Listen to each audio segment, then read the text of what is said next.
Hey guys, it's me Tiago from Tiago and welcome to this first ride with the MT Plus from Micro, and I'm going to give you my first impressions. So before I start, I know what people are saying about Micro, and I want to say that I am neutral about this. Yes, indeed, they really look like Seba skates, and indeed, they have been made in the exact same factory. But you know what? The first models of Seba skates had the Micro logo in them, so it's really confusing.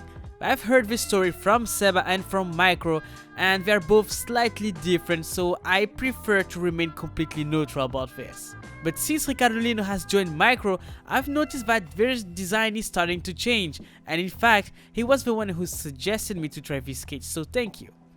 Alright, so about these skates, the first things I do when I usually get some new skates is that I'm trying to go easy, just trying to get familiar with the boot, how it feels, how it flexes or doesn't flex, feel every part of them basically. And for the positive part, they're very light. They're one of the lightest skates I've had the opportunity to use, and for the price, which is about the same as the FRX, they come with a micro ratchet buckle, a metal strap on the cuff.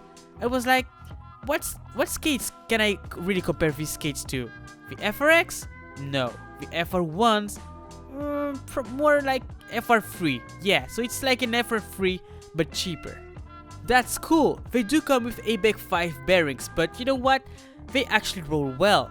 Now, before using these skates, I have to admit that I was a little bit skeptical about these frames.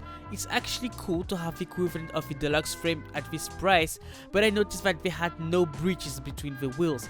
We usually use bridges to stiffen the frames so they flex less, and this also makes them less susceptible to break. But Ricardo Lino told me that they made the frames thicker, and he told me that they are perfectly fine. One thing is sure is that I am way too light to be able to check that, but so far so good. By that I mean that I felt that the power transfer was actually good for this type of skates. But unfortunately I have run into some issues, but that may not be an issue for you who are watching this. I would say that it would concern the smaller sizes. The cuff is way too high and it doesn't move, so I'm really struggling to bend my knees and it's forcing me to do the penguin strides. I suppose they put the cuff in size S in this case, but I think that if you compare them to the size L, well, it's going to be the same height, and it really doesn't feel anatomical at all. They were blocking the majority of my movements and I felt frustrated about that. This is something I also experienced with my Seba SX, not in the cuff but for the tongue. I've never had a tongue that is that thick in any of my skates, and I've owned a lot of pairs. It's so fat that I can't bend my knees either, and it's really frustrating. Last issue I've had with the MT Plus is that the top of the boot was really uncomfortable no matter how much I tried to lose or tighten the top buckle. I felt that the edges at the top of the tongue were trying to dig through my socks, and it made me pause every 10 minutes to alleviate the pain. I really tried to find a way around these issues, really tried to enjoy these skates, but it was too painful and frustrating, and I think that for the smaller sizes, they should make parts that are more anatomical.